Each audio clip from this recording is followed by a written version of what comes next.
C'est ma lettre de démission. Je quitte la police. Je ferai la même chose à sa place. Il a failli bousiller la vie d'une gamine de 16 ans et la mienne en jouant les petits flics zélés. J'ai tout inventé. J'ai préféré croire à Johanna parce que... Vous lui avez dicté ses réponses. Le docteur Laserman, il s'approchait de toi. Le docteur Laserman, il a voulu t'embrasser de force. Nico a dérapé dans cette affaire, c'est qu'il avait des raisons. Quand j'avais 16 ans, j'ai été victime d'attouchement par un médecin. Ah, s'il est fragile, il a rien à faire dans la police. J'ai pas le choix. Nico... Marc Vernet a été accusé à tort du meurtre de sa petite amie. Ce que je veux, c'est une révision de mon procès. Faut dénoncer publiquement l'erreur judiciaire. De quel droit elle ose nous mêler à cette histoire? Ton père a planté le procès et Beaumont a bâclé l'enquête. C'est pas parce que c'est écrit dans les journaux qu'il faut le croire. Papa, quand tu commences à t'énerver, c'est qu'il y a quelque chose qui te dérange. Cache un truc, ou quelqu'un. Une femme vient d'appeler au cabinet. Elle aurait des infos sur le meurtre de Sylvie. Elle partageait son temps entre 3 hommes. Et Sylvie me parlait aussi beaucoup d'un avocat, un avocat d'affaires. On est vraiment bien sans elle. Qu'on soit noir ou blanc. Et si on tend la main pour elle, la vie est plus belle. Et votre mystérieux témoin a prononcé le nom de mon père? Non. Mais il nous a dit que Sylvie Carlier fréquentait un avocat d'affaires à l'époque. Et tu en as déduit que c'était mon père. Comme il est le seul avocat d'affaires de France. C'est normal. Votre père a déjà mêlé à cette histoire, puisqu'il était mon avocat. Il aurait très bien pu connaître Sylvie. Céline, tu es la seule à pouvoir nous aider. Il nous faut une preuve que ton père connaissait la victime. Vous avez un moyen de savoir s'il était son amant? Son amant, maintenant? Mais vous délirez, hein. Sylvie Carlier fréquentait un notable, un homme en vue. Votre père était un homme très en vue à Marseille. Ça fait beaucoup de coïncidences. Il pourrait être le troisième homme qu'on cherche depuis le début de cette enquête. Celui dont Sylvie avait peur. Mon père est capable de beaucoup de choses. Mais pas d'assassiner une femme de 12 coups de couteau. Parce que moi, vous m'en croyez capable? Céline, de près ou de loin, ton père est mêlé à cette affaire. Et je suis sûr qu'il détient des documents qui peuvent innocenter Marc. Moi, j'ai fouillé dans les archives du cabinet. Et j'ai rien trouvé. Désolée. Quoi que mon père ait fait, je refuse de le trahir. S'il doit retourner en prison, ce sera pas à cause de moi. Sans elle, on n'a aucune chance de trouver une preuve. C'est pas évident de trahir son père. En attendant, l'enquête est au point mort. Je t'ai mise en danger pour rien en écrivant cet article. Écoute, on trouvera une autre piste. Quelle autre piste? Vraiment était l'amant de Sylvie, c'est sûr.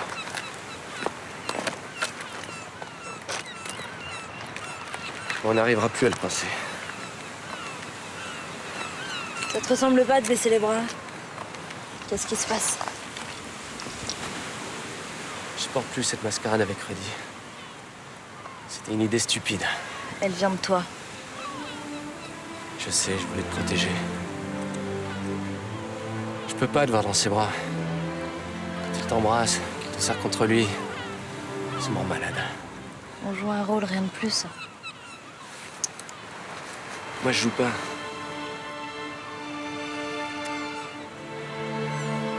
Arrête. Quand Castelli reviendra, tu lui diras de classer ça. J'allais passer dans votre bureau, mais puisque vous êtes là... C'est quoi? Une demande de vacances? Non, c'est ma lettre de démission. Tu plaisantes? Non. C'est à cause de l'affaire Laserman? Oui. Écoute, Barrel, on a évité l'erreur judiciaire, c'est le principal. Pas pour moi. Johanna Marcy a fait une tentative de suicide à cause de mon incompétence. Bon, écoute, arrête un peu avec tes états d'âme, là. Tout le monde fait des conneries, moi le premier, d'accord? Alors tu prends une semaine de vacances et on en reparle quand tu reviens. C'est pas la peine. Ma décision est prise.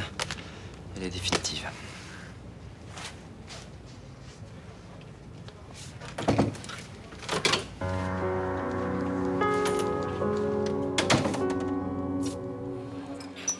Je peux vous faire une confidence?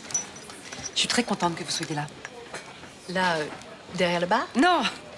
Dans la vie de Roland. Écoutez, vous n'osez pas l'avouer, mais moi qui le connais bien, je peux vous dire que vous lui avez sacrément manqué. Confidence pour confidence, à moi aussi. Je trouve que vous allez bien ensemble. Vous vous complétez bien. J'espère qu'on deviendra un vrai couple, lui et moi. Écoutez, il n'est jamais trop tard pour trouver son alter ego. Regardez, j'en suis la preuve vivante. Bonjour. Bonjour. T'as le temps de prendre un café? Oui, mon premier rendez-vous est à 11h. Oh. J'ai interrompu une conversation? Pas vraiment. On parlait de nos hommes. Ah ah. Et sans indiscrétion, vous en êtes contente? Ah, très. Mais dites-moi, puisque chacun a trouvé sa chacune, si on fêtait ça tous les 4? Oh, ça c'est une excellente idée. On pourrait parler du quartier, de son histoire.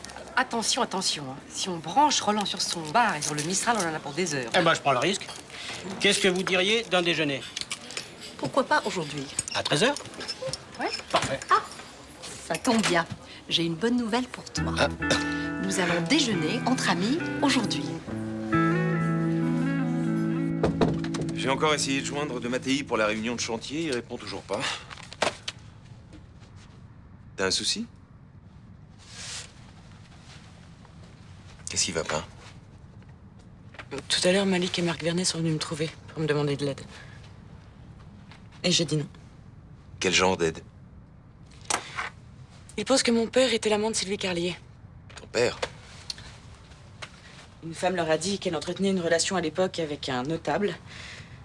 Alors, ils cherchent une preuve de cette relation. Ils pensent que mon père en a gardé une. Et tu as refusé? Oui. Malheureusement, pas pour les bonnes raisons. Tu as peur de ce que tu pourrais découvrir? J'ai peur qu'encore une fois, il soit coupable, qu'encore une fois, il nous ait menti. J'ai eu tort. Malheureusement, le doute risque de devenir rapidement insupportable. Je crois que tu dois savoir la vérité. Quelles que soient les conséquences. Oui, je pense.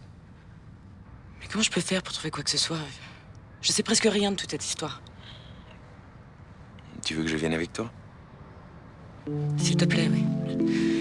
Ça me rassurerait. Lors de notre dernier entretien, tu me disais que tu te sentais toute seule. Oui. Tu te sens toute seule depuis que ton père est parti? Pourquoi vous me demandez ça? Je voudrais savoir ce que tu as ressenti quand ton père est parti. Rien. C'est rare qu'on ne ressente rien. Oui, bah peut-être, mais c'est comme ça. Il est parti, je m'en fous. C'était un con de toute façon. Ah, ça, ce n'est pas rien. Tu peux me dire pourquoi ton père est un con? Mais parce que c'est un nul, il foire tout ce qui touche. Il nous a abandonnés. Moi, j'en ai rien à foutre, mais... Si tu n'en avais rien à foutre, comme tu dis, tu en parlerais plus calmement. Bon, écoutez, ça me saoule qu'on parle de mon père. Il s'est tiré, tant mieux. Je veux plus entendre parler de lui. J'ai plus de père pour moi. Je crois que tu te trompes. On a un père pour toute la vie et il faut apprendre à vivre avec. Tu veux qu'on parle de ce qui s'est passé avec Guillaume Leserman? Mais je sais ce que vous allez me dire, je les connais par cœur, vos discours de psy. Ça fait 8 mois, là, que je me tape l'autre crétine de l'hôpital. Et tout ça pour m'entendre dire que j'ai mal réglé mon Oedipe. Vous croyez que vous allez faire mieux? Je peux essayer. Personne ne peut rien pour moi. Vous êtes tous plus nuls les uns que les autres, là, avec vos notes et vos regards supérieurs. Bien. Tu sais, je n'oblige personne à venir me voir. Si tu penses que tu perds ton temps, on arrête. Reviens demain et demande à ta mère de t'accompagner. Si tu penses que c'est toujours mieux pour toi d'arrêter, je lui dirai que je suis d'accord. Quitte à ce que tu reviennes dans quelque temps.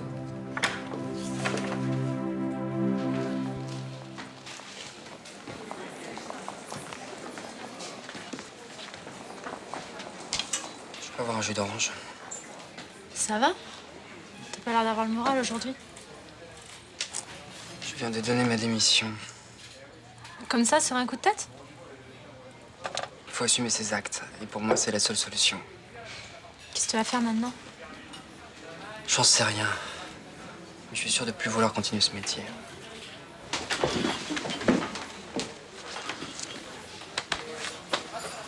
Alors, ça y est, vous jetez l'éponge? Quand on est KO, c'est ce qu'on fait, non? Ça se discute. Enfin, moi, si j'étais vous, je ne démissionnerais pas. Venant de vous, je trouve ça un petit peu paradoxal. J'ai arrêté la médecine pendant des années à cause d'une erreur médicale dont je me suis rendu responsable. Donc vous me comprenez très bien. Non. Je pense qu'on doit affronter ces démons plutôt que de les fuir. Je peux pas continuer tranquillement mon métier alors que j'ai failli vous envoyer en prison pour attouchement et qu'une jeune fille a fait une tentative de suicide. Plutôt que de vous condamner, cherchez à comprendre pourquoi vous vous êtes acharné sur moi. J'ai fait mon boulot. Mal, mais j'ai fait mon boulot. On a tous nos fantômes, lieutenant Barrel. Si on ne les affronte pas, ils finissent par ressortir un jour.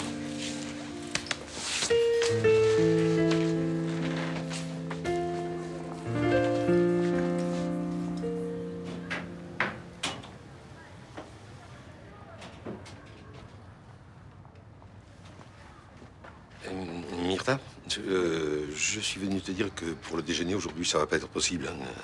Mais comment ça? Tu étais d'accord tout à l'heure? Mais oui, mais tu sais bien comment ça se passe chez moi à midi. J'ai pas une minute. Hein. Enfin, c'est pas grave, on attendra, on n'est pas pressé. On déjeunera après le coup de feu, voilà tout. Bon, écoute, je préfère te dire la vérité. Ne m'en veux pas, mais il me semble que pour ce genre de déjeuner, c'est pas le bon moment. Voilà. Enfin, pourquoi? C'est un déjeuner entre amis. De quoi tu as peur? Mais de rien, mais et toi, Pygmal et moi, je me demande si c'est pas un peu prématuré pour ce style de réunion. De mon côté, moi j'ai sympathisé avec elle. C'est une femme d'ailleurs très bien. Quant à Charles-Henri, tu vas voir, c'est quelqu'un qui gagne à être connu, hein. On ne parlera pas politique, je te promets. Bon, alors dans ce cas, déjeunons. Très bien. Bon, alors je te laisse parce que j'ai encore 2 chambres à faire. Hein. Oui, va. À tout à l'heure. Tu t'es bien fait avoir. Pas du tout. J'accepte un repas entre amis. Voilà tout. Hein. Pygmal, ton ami? C'est un politicien. Un politicien n'a pas d'amis. Rien que des électeurs. Bon, écoute, ça suffit avec tes commentaires. Hein. Ou tu te les gardes pour toi, ou tu viens me les faire au Mistral devant un verre, d'accord? Je ne reviens jamais sur mes décisions. Je ne remettrai pas les pieds dans ton bar.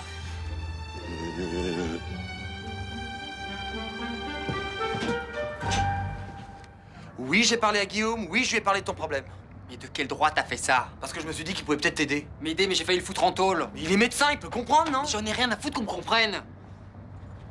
Je croyais que je pouvais te faire confiance. Comment t'as pu me faire ça? Parce que j'en ai marre de te voir malheureux, j'ai envie que t'ailles mieux, c'est tout. Et la solution, c'est d'aller balancer mes problèmes personnels à tout le monde. Bah, tu crois pas que ton secret a dépassé le cadre personnel? Tu dois affronter la réalité, pas la fuir. C'est pas vrai, vous vous êtes donné le mot tous les deux? Nico, je t'aime et j'en ai marre de te voir dans cet état-là, c'est tout. Tu veux vraiment m'aider? Bien sûr. Alors mêle-toi de tes affaires. Tu t'enfonces un peu plus chaque jour et moi je dois rester là sans rien dire à te regarder tomber? Tout ce que je veux, c'est qu'on me laisse tranquille. Tu peux comprendre ça?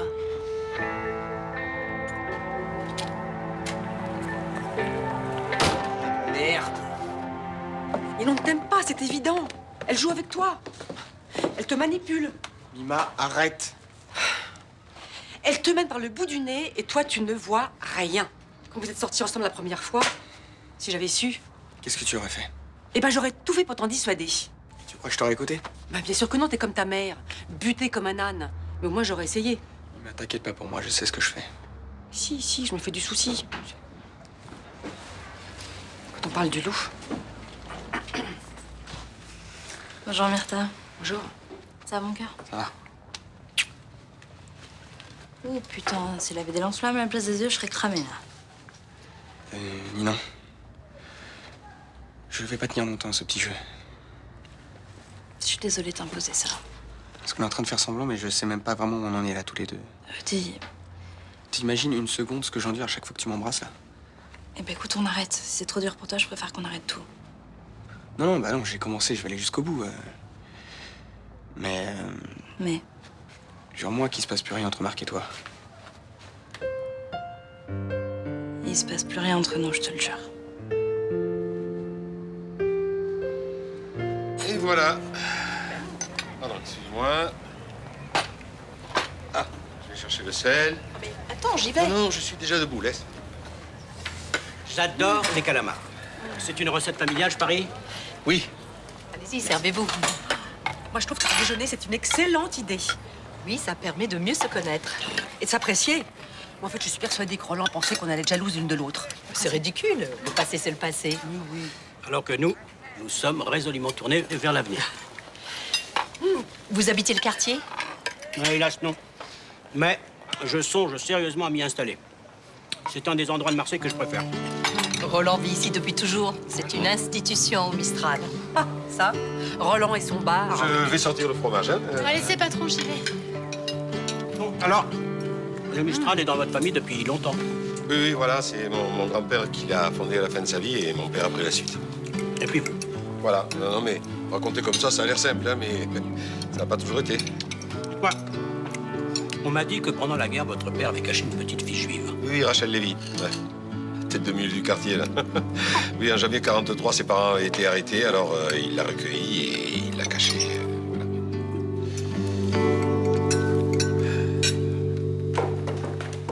Mon père met tous ses documents importants dans cette mallette. Il la surnomme son assurance vie.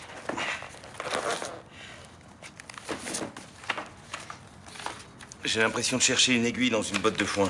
Mais au fond, je préfère ne rien trouver. Un innocent a fait 8 ans de prison et un coupable est dans la nature. Je sais. Mais peut-être que mon père s'est contenté d'être un mauvais avocat dans cette affaire. Si c'est vraiment ce que tu penses, on serait pas là, tu crois pas?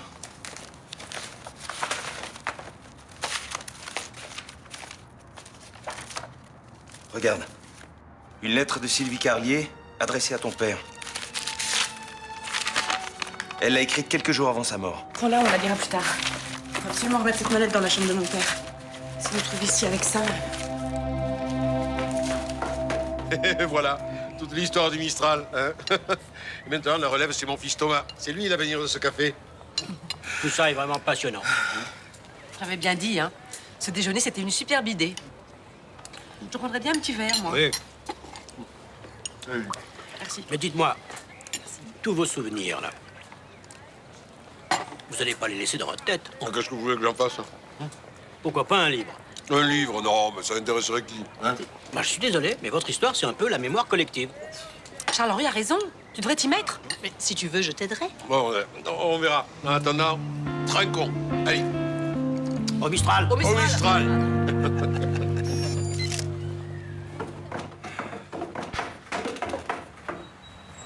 Tiens, tiens. Bonjour. Céline avait oublié des plans ici et nous en avons besoin pour une réunion. Et apparemment, vous ne les avez pas trouvés là-haut. Non. Tu les aurais pas vus par hasard?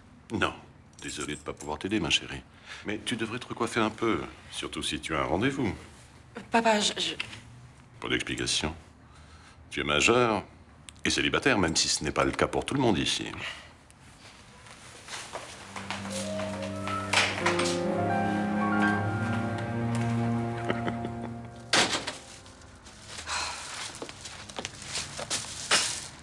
Bon. Il y a écrit Cendrillon, là? Non. Alors, est-ce que je pourrais avoir un coup de main? Oui, on arrive. C'est marrant, cette façon que vous avez de devenir sourd quand il faut m'aider. Et allez, c'est reparti. Je fais tout toute seule. Les courses, les repas, je range et j'en ai marre. T'es pas obligé de faire un repas tous les soirs aussi, hein? Ah bah bien sûr que je suis bête. J'ai qu'à aller chez le traiteur. On a tellement d'argent depuis que votre père est parti. Bon, ça fait chier. Je mangerai pas ce soir, j'ai pas faim. Et toi, ça te fait pas chier de dîner en tête-à-tête avec ta mère? Je mange pas ici ce soir. Je te l'ai dit hier et je te l'ai répété ce matin. Je sors avec Samir. Eh ben, j'avais oublié. Maman, faut que t'arrêtes de jouer à la famille parfaite. Parce qu'on n'est plus une famille parfaite.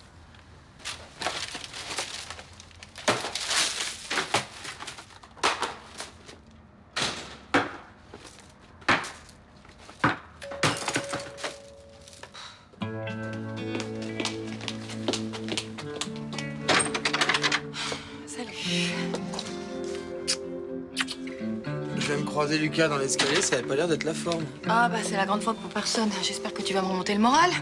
Eh non, je crois pas. Eh ben, Nous l'avons trouvé dans les affaires de mon père.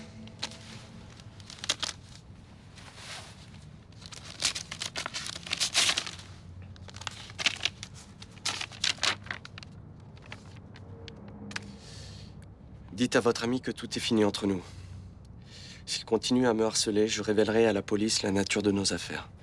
Signé Sylvie Carlier. Voilà. On tient enfin la preuve qu'il existait bien un troisième homme. Il y a de fortes chances pour que ce soit lui l'assassin. L'amant avec qui Sylvie était aussi en affaire. Et cet amant n'est pas mon père. Cette lettre est l'innocente du crime. Effectivement. Oui, mais elle prouve que votre père connaît l'assassin. Elle prouve aussi que cet homme est dangereux. Si mon père a conservé cette lettre, c'est sûrement pour se protéger. Ce que j'arrive pas à comprendre, c'est pourquoi il le couvre. Parce qu'il a peur de lui, tout simplement. Il faut qu'on trouve quel genre d'affaires Sylvie faisait avec son meurtrier. Ton père, c'est sûrement ça. Oui, mais s'il avait voulu parler, il l'aurait déjà fait. Je connais mon père, vous ne tirerez rien de lui. Et moi non plus, si vous pensiez m'envoyer un éclaireur. Il n'en est pas question. Vous avez déjà pris beaucoup de risques en allant chercher cette lettre. Bon, on fait quoi alors? On va se passer de lui. On détient un premier élément pour relancer un juge. On va pas le gêner. Merci. Allez, t'en fais pas. Nico, il va revenir. Moi, j'espère. Je m'en veux, j'ai été nul. T'as fait ce que tu croyais bon de faire et du mieux que t'as pu. Bon, enfin, sur ce coup-là, j'ai pas été terrible. Il t'aime, il te pardonnera, j'en suis convaincue. Bah, toi, t'as pas pardonné à François? Ah non, attends, c'est pas pareil. Ce que François avait fait était beaucoup plus grave. Ouais. Puis ensuite, faut croire que je l'aimais plus. Si seulement je savais où il était, j'irais le chercher. Il a peut-être besoin d'être seul, de faire le point, c'est pas forcément négatif. Bah, tu trouves ça positif, le fait qu'il se tire pour pouvoir réfléchir? Pour moi, c'est carrément qu'il a pas besoin de moi. Mais, enfin, tu sais, on peut aimer les gens et pas forcément être la bonne personne pour les aider. Bon, moi, je sers à quoi? À faire jouer dans son appartement et à lui faire l'amour? Mais non, t'es là pour le rassurer, le prendre dans tes bras, lui dire que c'est quelqu'un de bien, mais t'es pas là pour régler tous ses problèmes. Mais si je fais rien, il va croire que je m'en fous et c'est pas vrai. Écoute, je ne m'inquiète pas pour vous. Nicolas sait que tu comptes pour lui comme il compte pour toi. Et puis l'amour, c'est compliqué, j'en sais quelque chose. Excuse-moi, je te prends la tête avec mes problèmes, mais toi aussi, t'as les tiens. Mais non, ça me fait du bien de parler avec toi, comme ça je les oublie. Ouais, c'est ça. Et dès que j'aurai passé la porte, ils reviendront pour t'empêcher de dormir. Non, alors moi, maintenant, j'ai vidé mon sac, maintenant, c'est à toi. Bon, il y en a tellement, je sais pas par où commencer. Commence par le plus gros. Johanna. Elle veut plus voir de psy. Elle va très mal et je ne sais pas quoi faire. Tu vends? Je suis en plein divorce. Et le troisième? J'ai pas eu le temps de voir mon esthéticienne et j'ai du poil aux jambes. Je déteste ça. Alors tu vois, moi je serais à ta place. Celui-là, je l'aurais mis en premier.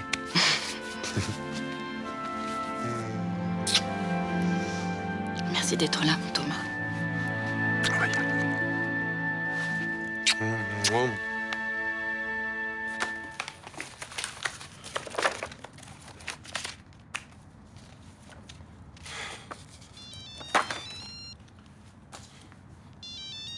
Allô? Le fouille-merde n'est pas parti. Je sais. Il faut l'éliminer. Impossible. Ça éveillerait trop les soupçons. Il ne faut pas qu'il remonte jusqu'à notre ami commun, vous comprenez? Évidemment. Marc Vernet est un risque que nous ne pouvons pas prendre. Soit vous vous en chargez, soit c'est nous. Je m'en charge. Mais il me faut encore un peu de temps.